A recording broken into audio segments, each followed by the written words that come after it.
Hello, everybody. Hello, YouTube. Hello, art history enthusiasts and visual culture aficionados. It's me again, Miss M, and I'm back with yet another video. This time I'm doing a movie review, reaction, analysis, all of that. And I hope you like it. I hope you enjoy it. I don't know. I've never done anything quite like this before. I mean, I did my little reaction to Eraserhead. Today I'm just gonna, I guess, talk about the movie that I choose, and that movie is going to be this one, The Haunting, 1963, directed by Robert Wise, adapted from Shirley Jackson's novel, The Haunting of Hill House. And I just want to talk about that movie in relation to The Shining. Yes. Because I do believe that I think definitely Stephen King very heavily, quote unquote, borrowed or was quote unquote inspired by Shirley Jackson's work. But I also think Kubrick did it, and Kubrick did it in a much nicer and much, in my opinion, much more kind of elegant, graceful way. But that's just my opinion, okay? But before I get into it, let me just get the church announcements out the way. New viewers, thank you for being new. Returning viewers, thank you for returning. Subscribers, all 355 of you, thank you for subscribing. Please don't forget to like, comment, subscribe, and share.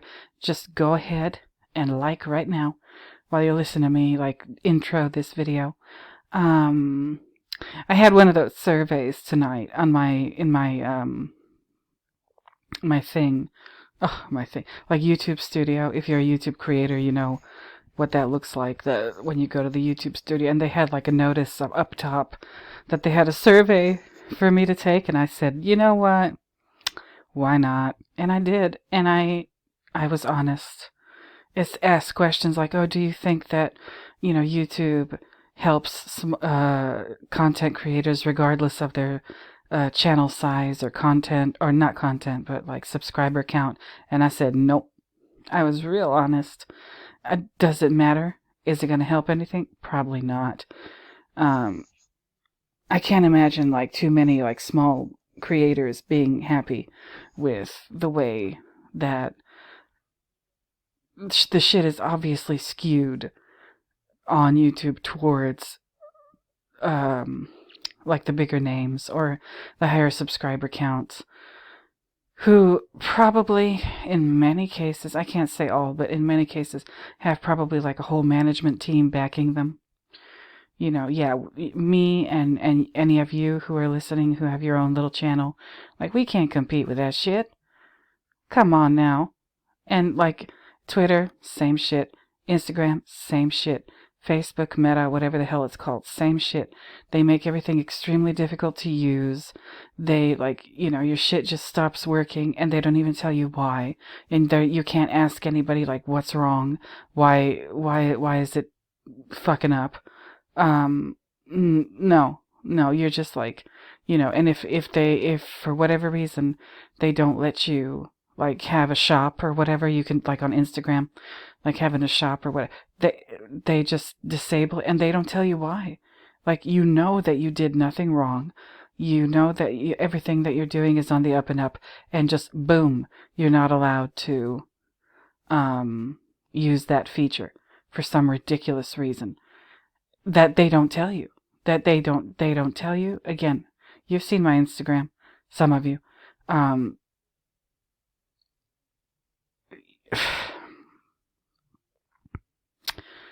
Ooh, and again, unless you're a really big content creator, really big name with, again, I think a management team backing you, you're not gonna get monetized. It's gonna be really hard to get monetized.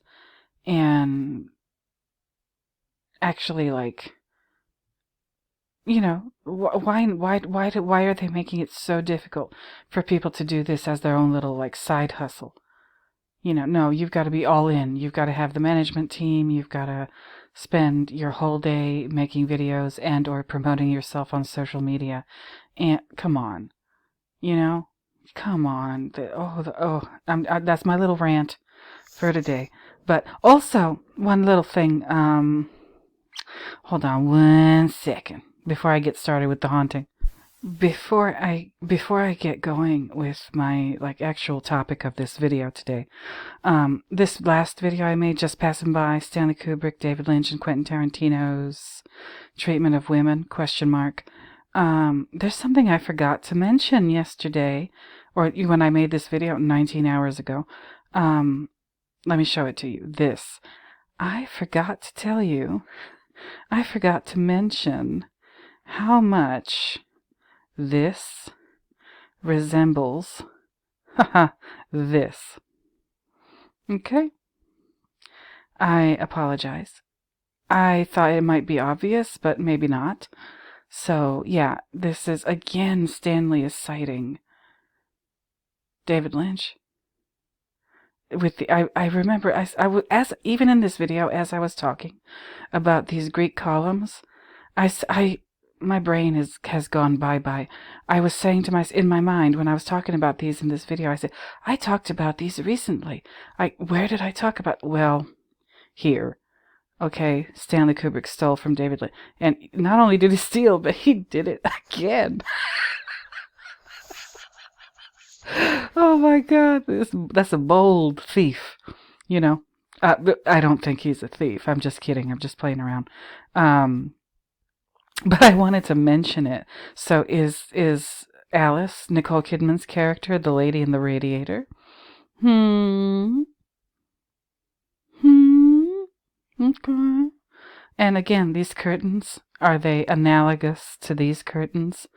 We don't have a checkerboard pattern floor, and we don't have those floodlights, but is this supposed to be very reminiscent of the stage that the lady in the radiator dances on in Eraserhead?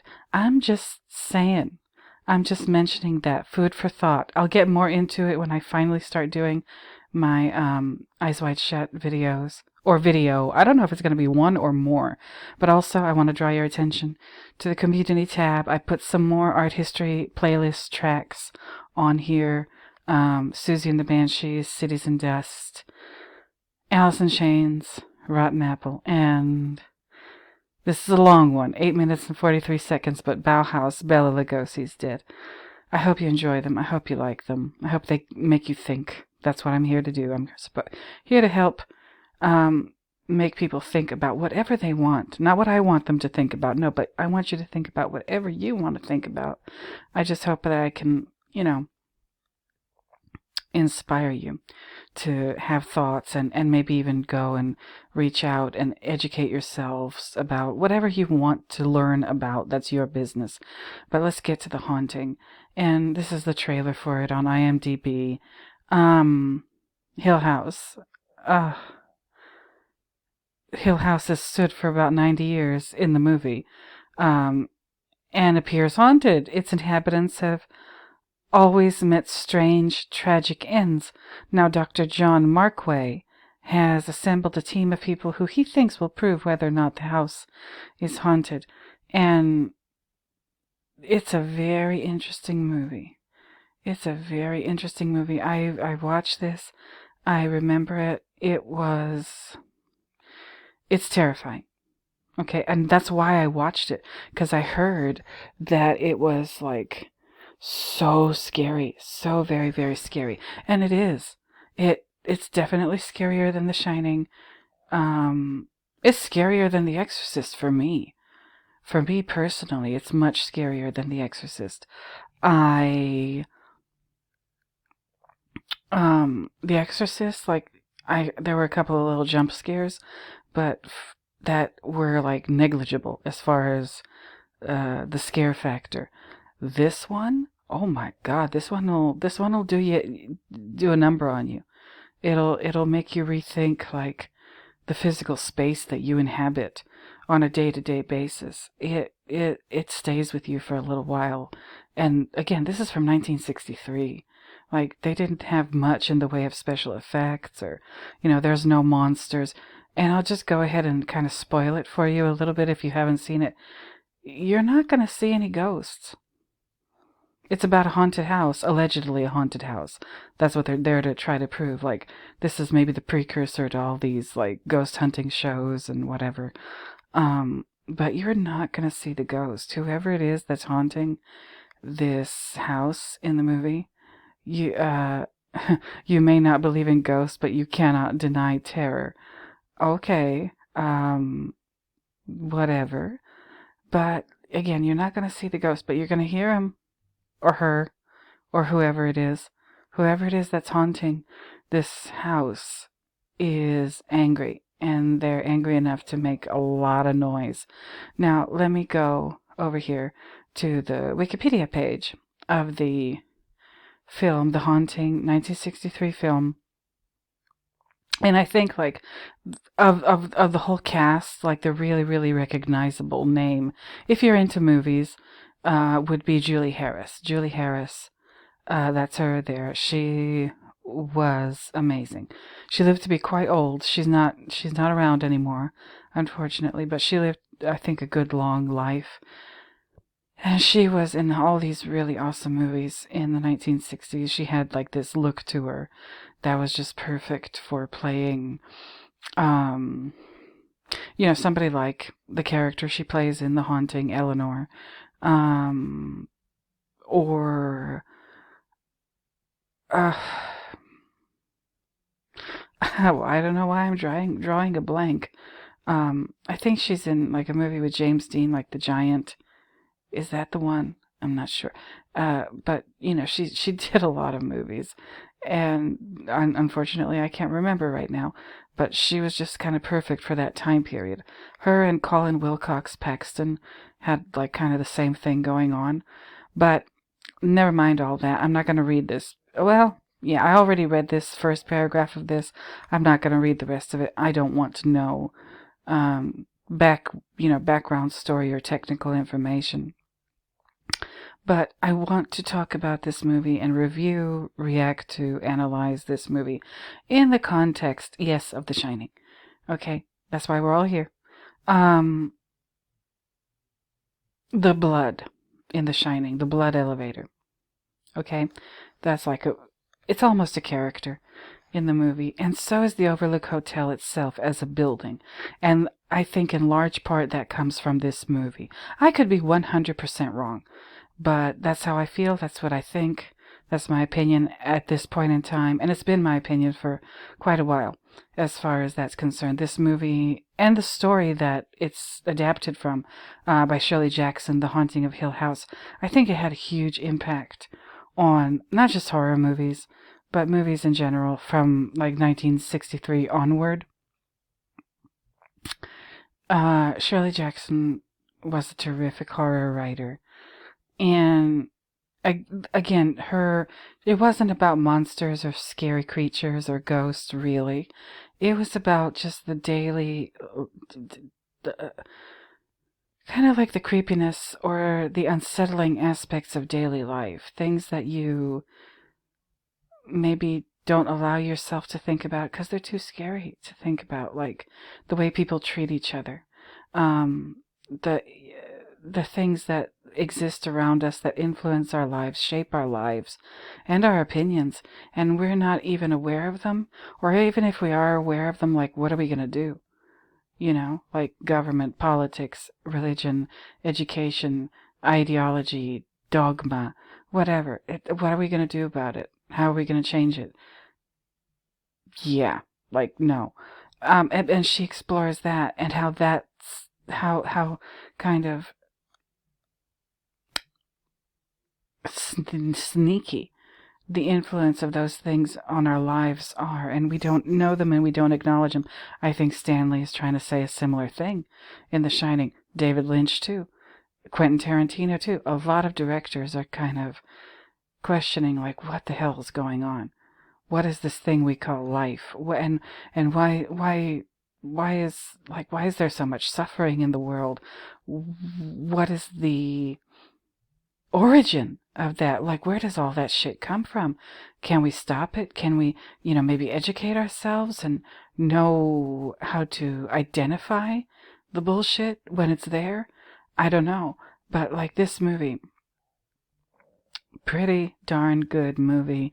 And again, the blood and the house itself. Let me go ahead and read the plot for you. Shouldn't take too long. We shall see. Here goes, the plot. Dr. John Markway narrates the history of the 90-year-old Hill House, which was constructed in Massachusetts by Hugh Crane as a home for his wife. She died when her carriage crashed against a tree as she approached the house for the first time. Crane remarried, but his second wife died in the house from a fall down the stairs. Crane's daughter Abigail lived in the house for the rest of her life, never moving out of the nursery room. She died calling for her nurse companion. The companion inherited the house, but later hanged herself from a spiral staircase in the library. Hill House was eventually inherited by a Mrs. Sanderson, although it has stood empty for some time. Markway wishes to study the reported paranormal activity at Hill House and sends invitations for people to join his investigation. However, Mrs. Sanderson demands that Markway allow her heir, Luke Sanderson, to join. Only two other individuals accept: Theodora, a psychic, and Eleanor Lance, who experienced poltergeist activity as a child. Oh boy. Eleanor spent her adult life caring for her invalid mother, whose recent death has left Eleanor with severe guilt. The group find the mansion's walls were constructed with angles askew, resulting in off-center perspectives and doors that open and close by themselves. The library contains the ramshackle spiral staircase from which the previous owner hanged herself. During their first night in the house, Eleanor and Theo are terrified by banging sounds made against the door to Theo's bedroom and hear the voice of a young girl echoing. Despite this, Eleanor feels a tentative affinity to Hill House. The following day, the group explores the house, discovering a cold spot outside the nursery room. Following another night of loud disturbances, the words, "Help Eleanor, come home," are found scrawled in a chalky substance on a wall the next morning, distressing Eleanor. That night, Theo moves into Eleanor's room, and they fall asleep in the same bed. Eleanor is awakened by the sounds of a man speaking indistinctly and a woman laughing. Fearful, Eleanor asks Theo to hold her hand, and she soon feels a crushing grip. As Eleanor hears the sound of a young girl crying, she shouts at whoever is causing the child pain. Theo awakens to find that Eleanor has moved from the bed to the couch, and Eleanor realizes it was not Theo's hand she held. The following day, Dr. Markway's skeptical wife, Grace, arrives at Hill House to warn him that a reporter has learned of his investigation there. Grace announces that she plans to join the group for the duration of the investigation, to the consternation of Eleanor, who had begun developing feelings for Markway while unaware that he was married, and demands a room in the nursery despite her husband's warning that it is likely the center of the disturbances. That night, in the living room, the group experiences loud banging and an unseen intruder attempting to force its way into the room, causing the door to bulge inward. The banging moves towards the nursery, where sounds of destruction are heard. Eleanor runs towards the source and discovers Grace is missing. The next morning, Eleanor's mental instability worsens as she enters the library and climbs the dilapidated spiral staircase, followed by Markway, who tries to coax her down. At the top, Eleanor suddenly glimpses Grace's face through a trap door. Startled, she nearly falls to her death before being rescued by Markway. Markway becomes alarmed at Eleanor's obsession with Hill House in spite of its dangers. Eleanor pleads to stay, but Markway insists that she leave. Eleanor drives off and speeds towards the front gates. The steering wheel begins to turn by itself, and Eleanor struggles to regain control before surrendering to the unseen force. A female figure suddenly appears and runs past in front of the car, causing Eleanor to crash into the tree and die. Markway and the others arrive to find that it is Grace, who says the house has been keeping her lost on purpose. She ended up in the attic when she was trying to find a way back to Dr. Markway, and Eleanor saw her. She was unsure of how she found her way outside the house or got in front of Eleanor's car. Luke observes that Eleanor deliberately aimed the car at the tree, but Markway asserts that something was in the car with her. He notes that the tree was the same one where Mrs. Crane died. Theo remarks that Eleanor got what she wanted, to remain with the house. Convinced at last of the supernatural forces he once scoffed at, Luke says solemnly it ought to be burned down, and the ground sowed with salt. Over a final shot of the house, part of the opening narration is repeated, this time by the voice of Eleanor. Okay. 1 second. Hold on 1 second. Okay, I'm back. What I wanted to do was find you that opening narration. And here it is in WikiQuote. Isn't this convenient? Eleanor, her voice is the opening and the closing narration of the movie. Hill House, this is what she says, Hill House has stood for 90 years and might stand for 90 more. Within, walls continue upright, bricks meet, floors are firm, and doors are sensibly shut. Silence lies steadily against the wood and stone of Hill House, and we who walk here walk alone. Okay. Now,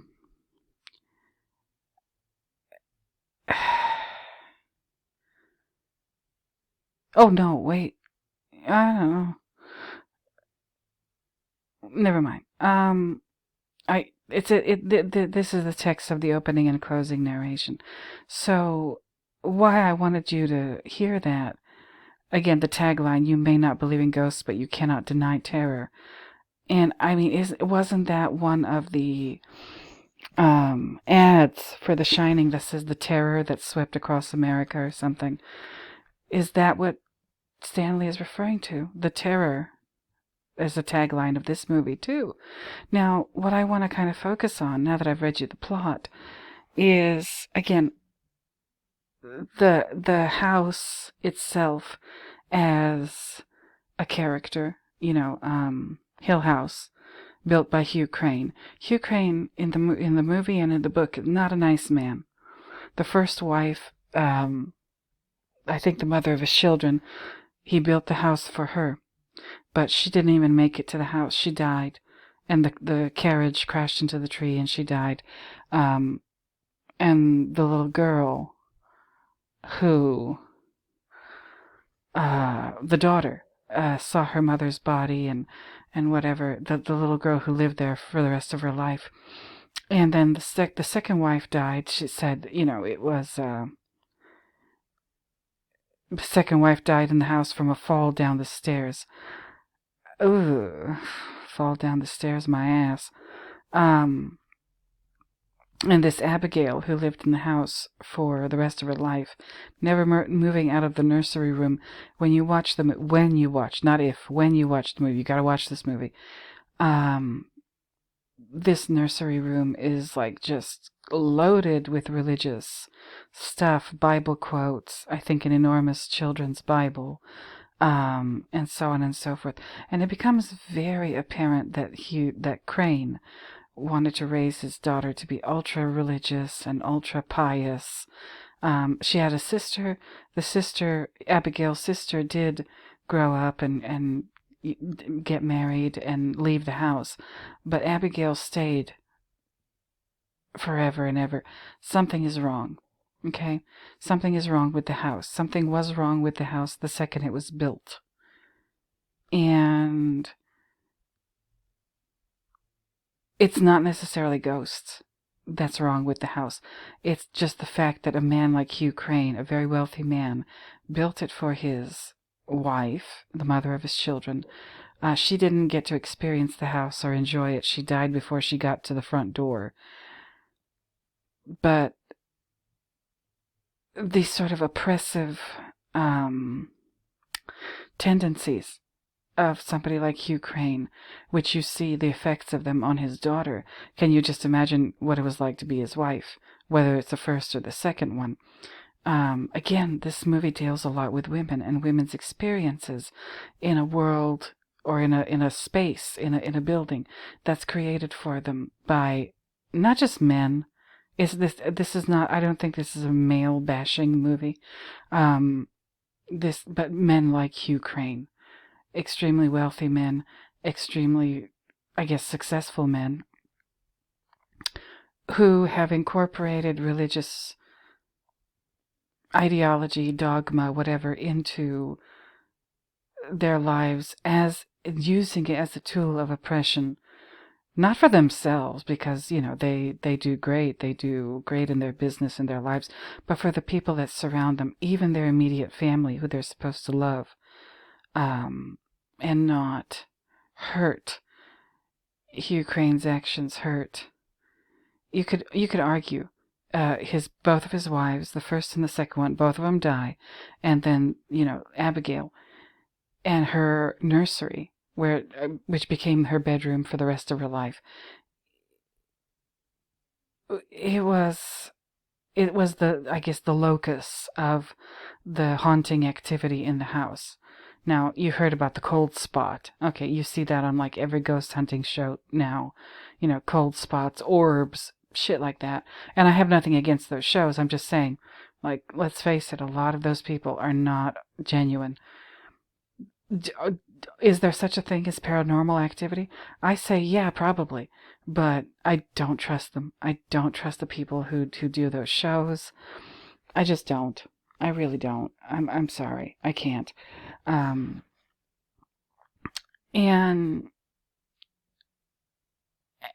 basically, like, oh God, I wish I could find this article.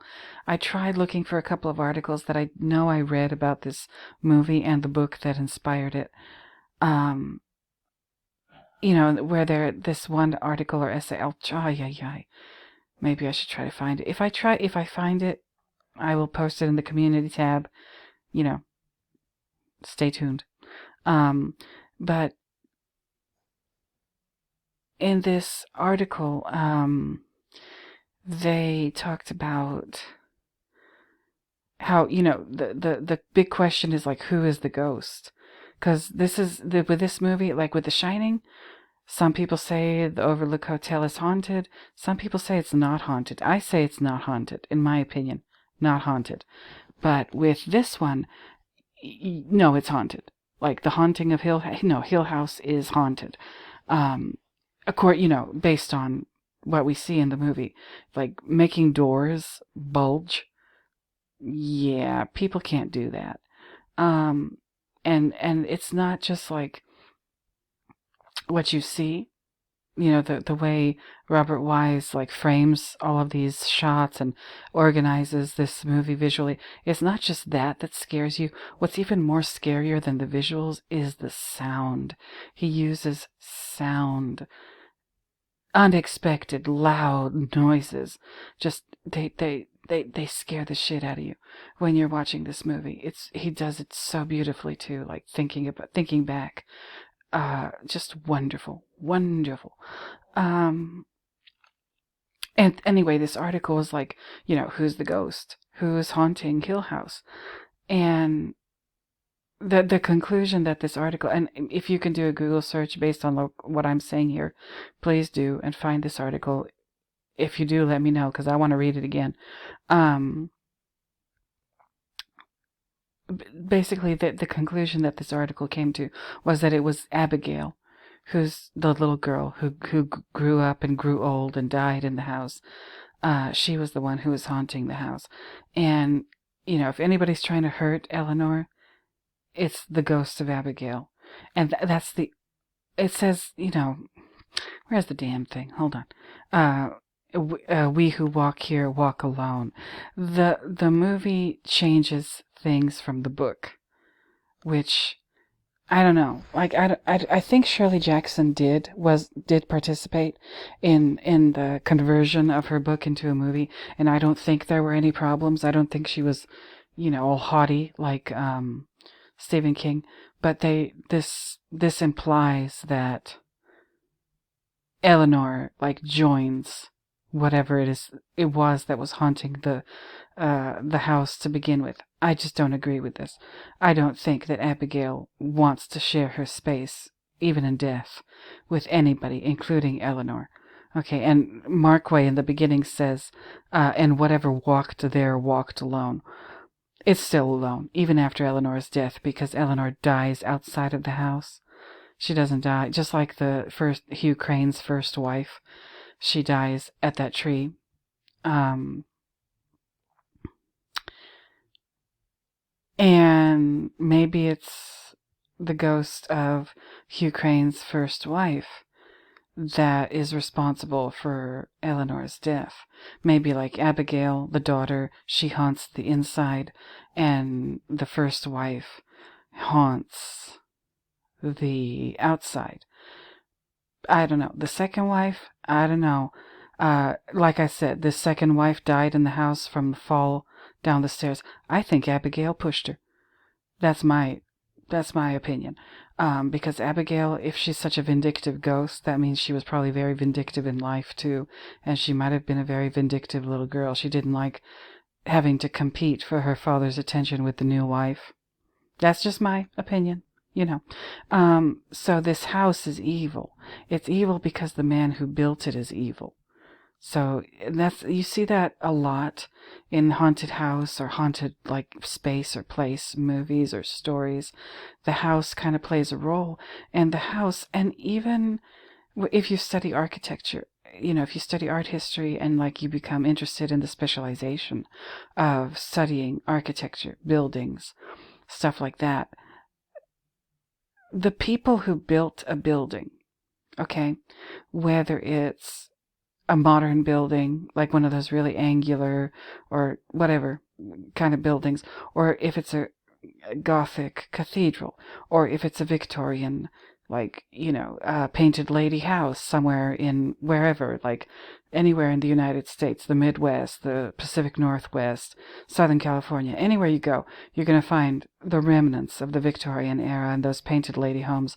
I'm told that, especially in Northern California, there's a bunch of them. I think, where was it? Was it the Eureka area of Northern California? I'm not sure. Don't quote me. That's what I was told. But even houses like that, or office buildings, or high, skyscrapers, bridges, courthouses, museums, schools, you name it. Whoever is responsible for the erection, no. But you know what I mean, of the building of the building. Whoever paid for it, whoever financed the project, those are the values that are contained in the design of that building. Whoever paid for it, that's whose building that is or was originally.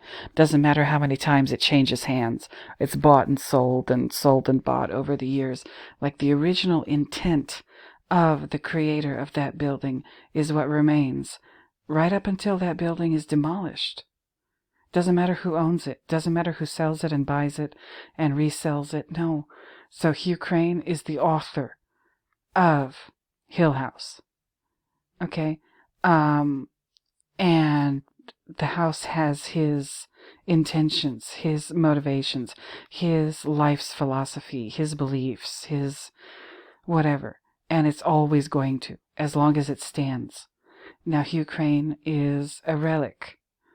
He's, at this in the movie and in the book, when all of the events take place, he's been long dead. His 2 wives are long dead. The Abigail is dead. But this house has done a bunch of damage. It's killed like 2 people. All right.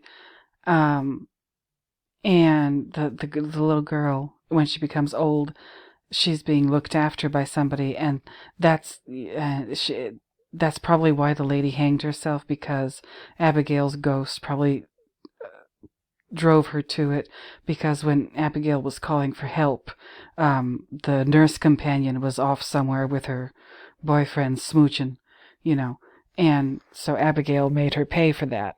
And Eleanor has a similar thing going on too. She was looking after her sick mother, and the mother died like while Eleanor was sleeping or whatever, and she didn't get there fast enough, so Eleanor has a lot of guilt over that. And Eleanor is this figure that you don't really understand what's going on. She's had an oppressive life and an oppressive upbringing, very similar to Abigail, but Abigail doesn't like Eleanor. Abigail drives Eleanor away from the house. Abigail uses the house to make Eleanor even crazier than she already is. Now, Eleanor's crazy when she gets there. Okay. This part here is what I will... Where the hell is it? Hold on. What I want to draw your attention to... hold on. Cold spot. No. Cut. Yeah. Wait. Okay. Where is it? My God, it was here. Could have sworn it was here. Cold spot. Oh yes, here we go. After the thing where Eleanor moves from the bed to the couch, following another night of loud disturbances, the words "Help Eleanor come home" are found scrawled in a chalky substance on the wall the next morning, distressing Eleanor. Okay. Like I said, the book and the movie are different. They probably cleaned this up because in 1963, probably censors or whatever wouldn't allow what was really in the book to be portrayed in the film. In the book, if I can find it, I found this in the Irish Gothic Journal. And I'll leave the link. And the only reason I'm using this is because it gives you a better idea. Okay, so that part of the story in the book, when the message "Help Eleanor, come home Eleanor," appears again, this time written in Theodora's room in what appears to be blood. Yeah, not chalk. Blood. The breach between them is fine. Theodora angrily blames Eleanor, who, though she denies writing the message, found that she was smiling. And this, I guess this person that this author is citing in this article argues the menstrual imagery seems unmistakable here. Hill House echoes and amplifies Eleanor's hatred of dirty female bodies, including her own. Theodora's bright clothes are trampled and soaked in blood. So it's not just the writing on the wall. Don't forget Nebuchadnezzar. Yeah. But it's also like Theodora's clothes, which, again, it's very strongly implied in the book, as it says here, that Eleanor is responsible for like the bloody graffiti on the wall and ruining Theo's clothes with blood. And again, the book doesn't say this out loud. The movie sure as hell doesn't say it out loud. But it's kind of implied, or some people argue that it's implied that it's Eleanor ruining Theo's clothes and writing on the wall with her own menstrual blood. I know that's gross. And that's why they didn't put it in the movie, because like, oh no, 1963 audiences, I don't think they would ever been okay with that. But it's like, why? If that's what's going on, like, why? It stretches the limits of credulity. Okay? Like, how much blood would it take to write, "Help Eleanor, come home Eleanor," on the wall? And if Eleanor wrote this herself, which is again what they're implying, and this isn't the only source that says this, that means Eleanor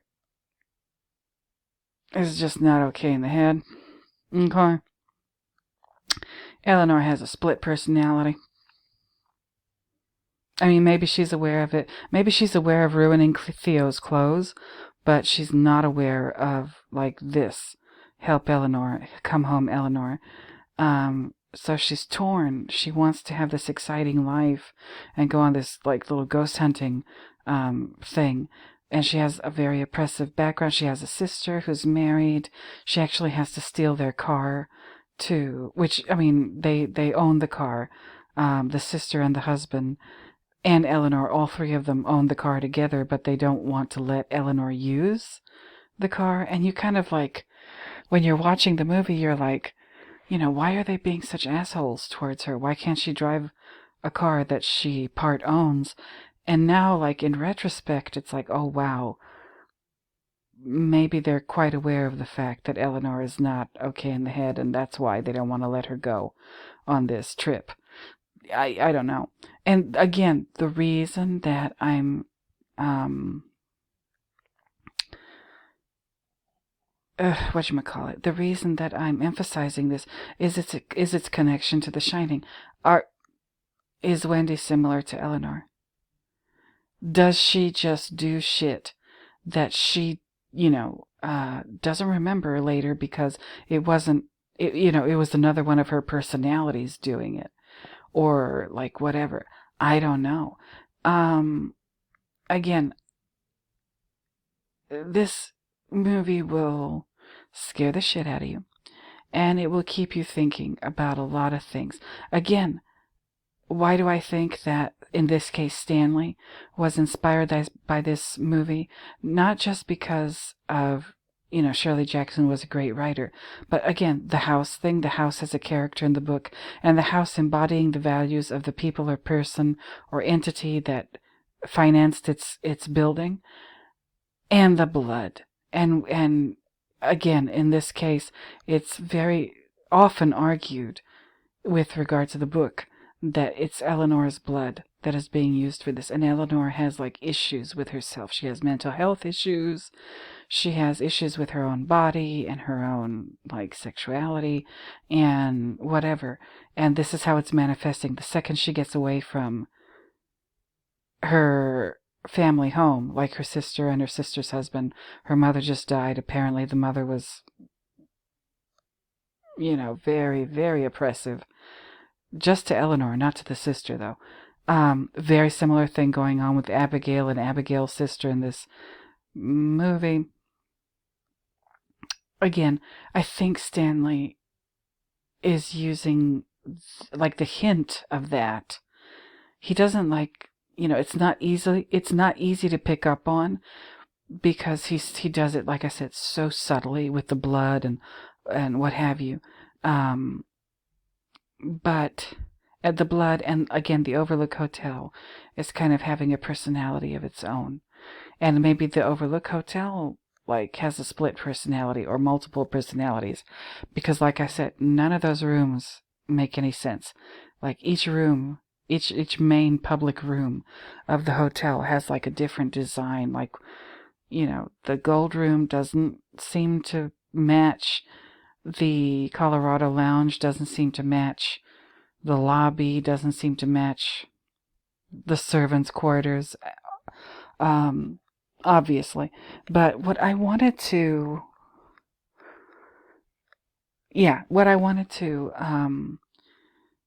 just as an aside, I have found something. Again, I'll talk about it as we go through the movie, about, like, all these rooms with their disparate kind of appearances. They do have something in common. And again, this is, I'm having a ball trying to solve this, along with you all. I know you all are working hard too, and thinking and trying to figure things out just like I am. So anyway, this movie, I think, is one of one of the many movies that, as Tancred also says, one of the many movies that inspired or affected the appearance of The Shining. And Eyes Wide Shut. Yeah, yeah, Eyes Wide Shut too. Um, I don't know what else to say about this at this point. I've already been talking for almost 45 minutes. Don't know if I said anything. And again, it has to do with women. Like I said in this video yesterday, like Kubrick, David Lynch, Quentin Tarantino, probably a bunch of other directors. And I don't think they did this openly or out loud, but I do believe that these men, yeah, all of them men, were kind of trying to help lighten a woman's lot by drawing a lot of things to our attention about the way women live. Doesn't matter who you are, doesn't matter what station you occupy in society, whether you're rich or poor. There's something about the way women are treated is not altogether okay. And again, this is coming from, what I just said is coming from a person who's not a feminist. I hope you don't hate me for not being a feminist. I just don't like ideologies of any kind, including ones that allegedly benefit me. That's just me, though. That's just how I feel. I don't like being told that I'm too stupid to know what's good for me.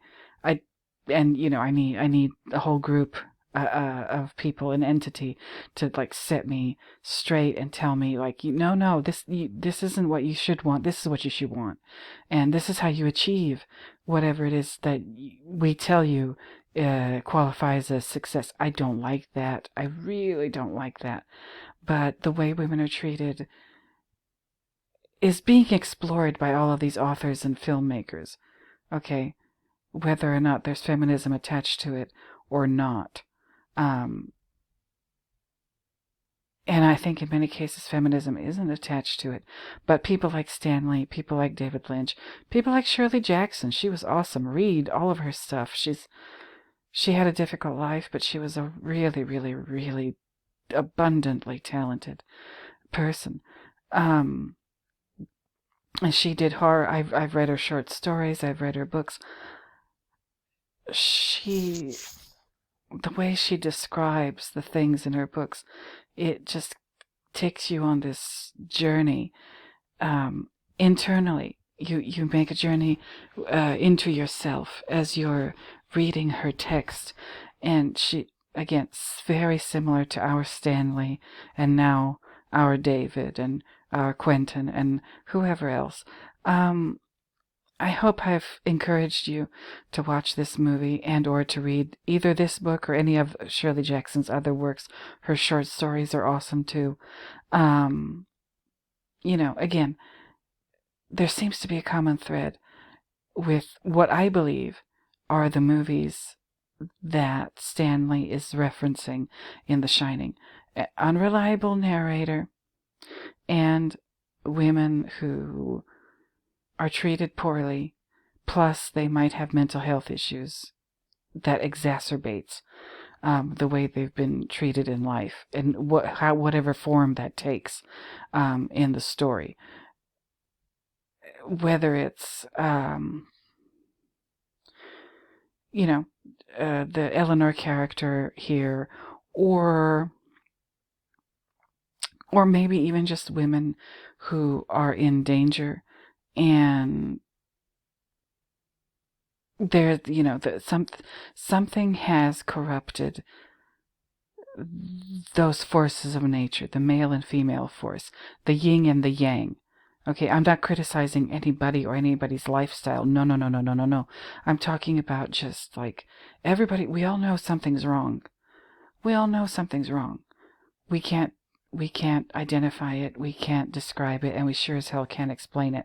And that's why I think people like Stanley and David and Quentin and, in this case, Robert Wise, or even somebody like Fritz Lang, all the way back then, Fritz Lang, they were trying to figure it out.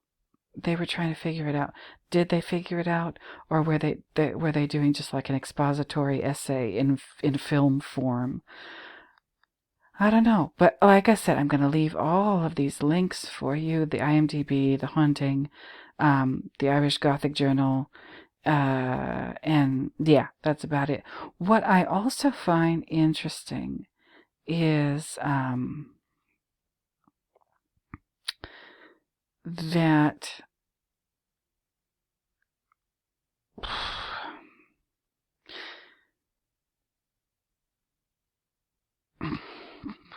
what I also find interesting is that this has to be done in a horror kind of genre thing.